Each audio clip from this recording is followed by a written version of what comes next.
Was Trump right or wrong on China? Biden's answer will shape the future. The most important question that U.S. President Joe Biden's administration needs to ask in formulating its China policy is a simple one. Was Donald Trump right or wrong on China?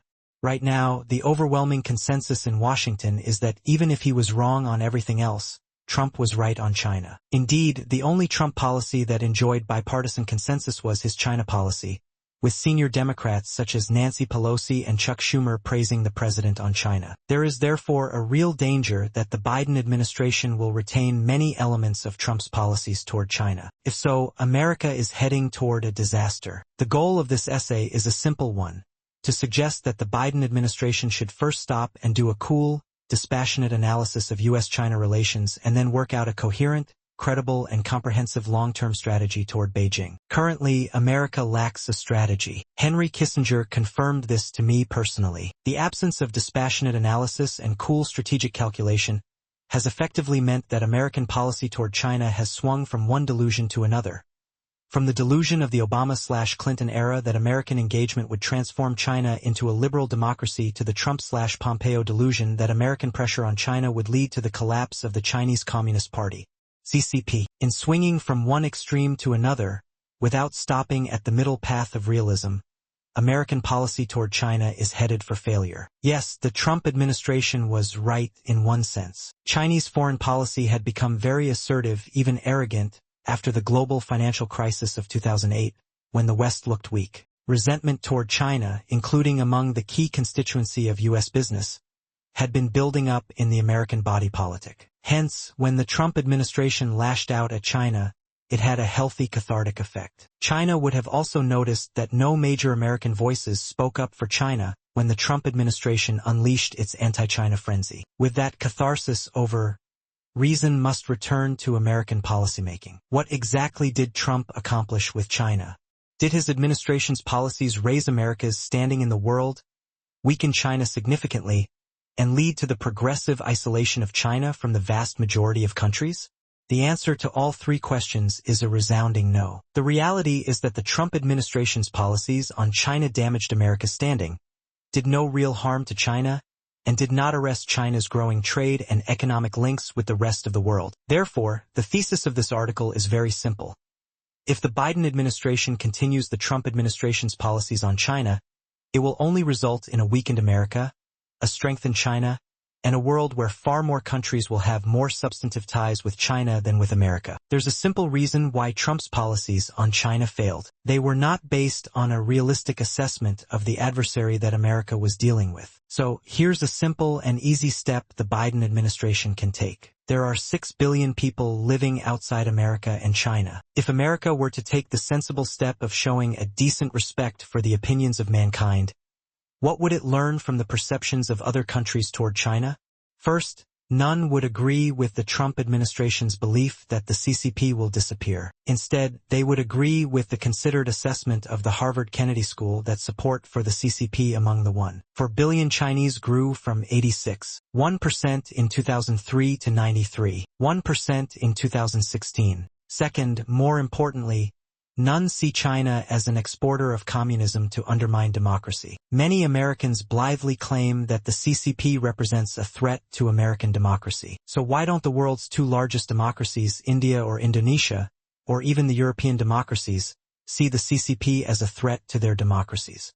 The biggest mistake in geopolitical calculations is to allow ideology to triumph over realistic analysis. Third, most serious leaders around the world see Xi Jinping as a capable, competent, and constructive leader. He may be close to exercising absolute power at home, however, he is capable of making compromises abroad, as with the Europeans on the China-EU investment deal and with India on the border agreement. The demonization of Xi, particularly in the Anglo-Saxon media, has been damaging because it will lead Americans to underestimate him. The undeniable reality is that American leaders are dealing with a thoughtful and strategic leader who is making careful long-term calculations. In contrast, the Trump administration was engaged in grandstanding that neither harmed China nor benefited America. Significantly, even though Trump was praised in America for bashing China, no major country supported his policies toward China. They could see these policies heading toward failure. If this analysis is correct, and the facts prove that it is, The first critical step that the Biden administration needs to take is to acknowledge that Trump failed on China. Given the toxic anti-China political environment in Washington, it may not be wise to say this publicly. However, internally, the Biden administration must reach a considered consensus that Trump failed on China. With that consensus in hand, the Biden administration should chart an alternative path toward Beijing. Such an alternative path can be taken with 5 steps. The first step is to press the pause button on the US-China geopolitical contest. Why? 2 reasons. The whole world would cheer this pause, because most countries want to focus first on fighting immediate challenges, such as COVID-19. Also, this pause would give the Biden administration time to reverse policies that haven't worked. For example, Trump's tariffs and export restrictions. The goal of those was clearly to weaken China's economy. And was it weakened? The data says no. Here's one key statistic on which U.S. policymakers should reflect.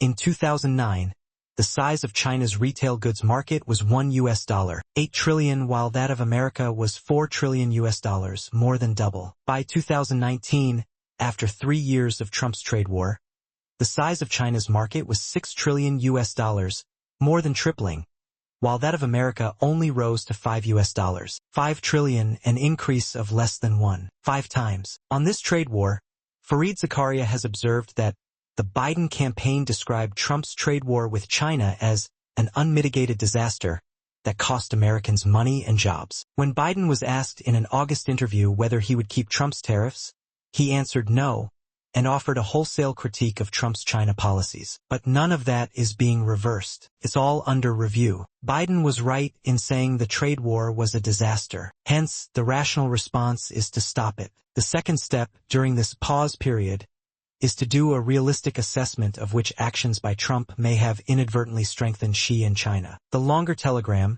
an anonymous essay by a former U.S. official published earlier this year, claims that President Xi is accumulating detractors among Chinese elites. It argues, the political reality is that the CCP is significantly divided on Xi's leadership and his vast ambitions. Senior party members have been greatly troubled by Xi's policy direction and angered by his endless demands for absolute loyalty. They fear for their own lives and the future livelihoods of their families. If this is true, America's strategy should be to deepen these Chinese divisions. Instead, because America lacks a strategy toward China, the Trump administration has effectively enhanced Xi's standing in China through the launch of the erratic trade war, and, even more damagingly, by the detention in Canada of Meng Wanzhou, the daughter of the founder of Chinese telecom giant Huawei and the company's chief financial officer. Meng's detention has strongly reinforced the solidarity of the Chinese regime because it recalls powerful memories of China's century of humiliation, when Western laws were applied on Chinese soil. Many Chinese leaders must have thought, what happens if my daughter is also detained by America?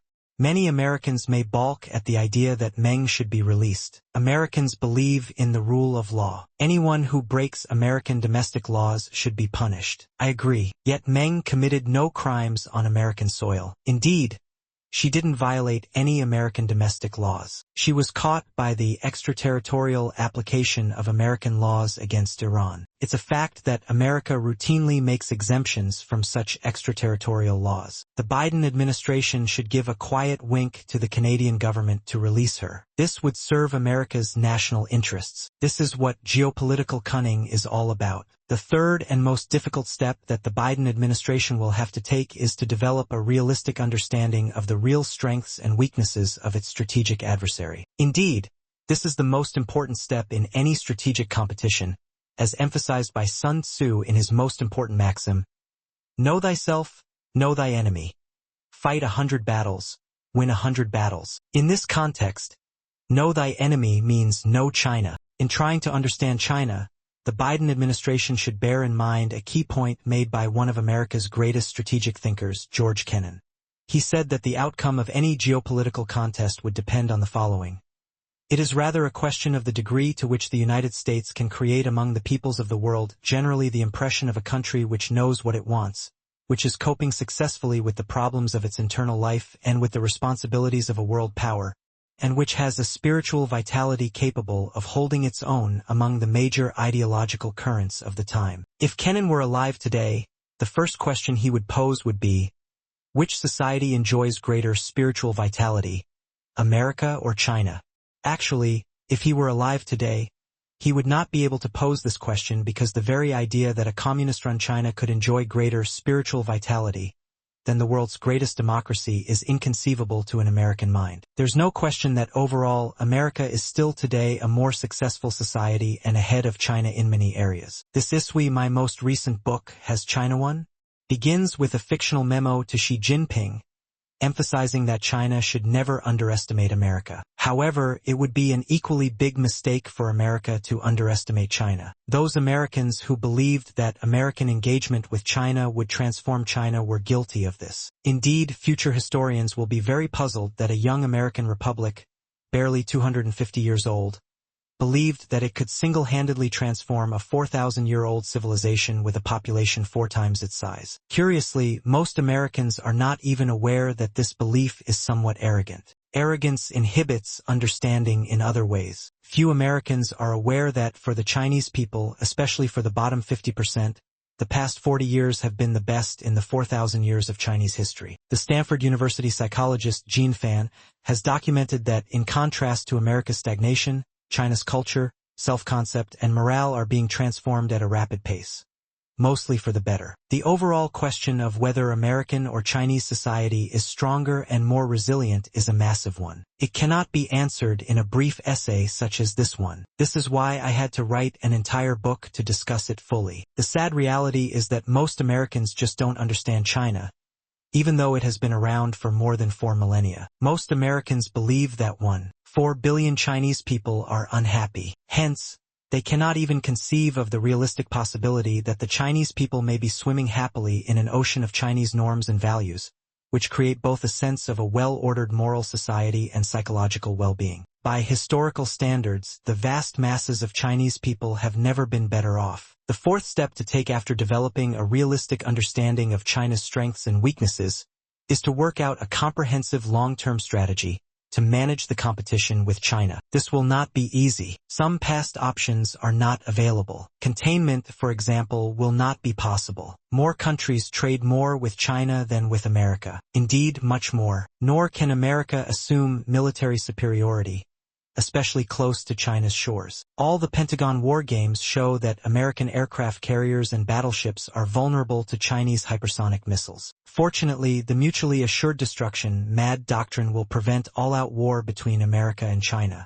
The Biden administration has been wise in reaching out to allies and friends in formulating a new China policy. Many allies and friends, including Japan, India, the UK and Australia, share American strategic concerns about the rise of Chinese power. They are worried. This is real. Yet none will join a containment policy. This is not just for economic reasons. All countries around China are asking a question that is unmentionable in American strategic circles. Which economy will be bigger in a decade or two? America's or China's? Most realistic analysts expect the American economy to become number 2 within a decade or two. Surely, the strategic calculations of the whole world, including of America, will change when America's economy goes from being no. 1 in the world to becoming no. Any serious strategic planner in America must consider this possibility. But only few brave souls dare discuss this publicly in America. It is politically taboo for any American politician to talk of this almost inevitable outcome. America could become no. 2 in the world. This is another key reason why the Biden administration needs to carry out a massive strategic recalculation before proceeding full steam ahead with Trump's policies. The fifth and final step that the Biden administration needs to take may look simple. Stop insulting China, in the way Vice President Mike Pence and Secretary of State Mike Pompeo used to do. Given the American propensity to pass judgment on other countries, this may be difficult, but the Biden administration should consider not insulting China for 2 reasons. First, even today, America is the only country that insults China. No other government in the world does so. In such a context, it is not China that will look isolated. America will. Second, the public insults of China feed an unconscious strain in the Western body politic that could seriously complicate Sino-American relations. The fear of the yellow peril. This fear has surfaced from time to time, contributing to the rise of anti-Asian violence in America. At the end of the day, What most of humanity would like to see is a rational understanding and a rational discourse between the world's two leading powers, America and China. Insults never help. One of the best definitions of a good diplomat is that he or she is someone who can tell you to go to hell in such a way that you feel you are going to enjoy the journey. Diplomacy has been around for several thousand years. It's the best weapon the Biden administration can use to build a new relationship with China, with the right balance of competition and cooperation.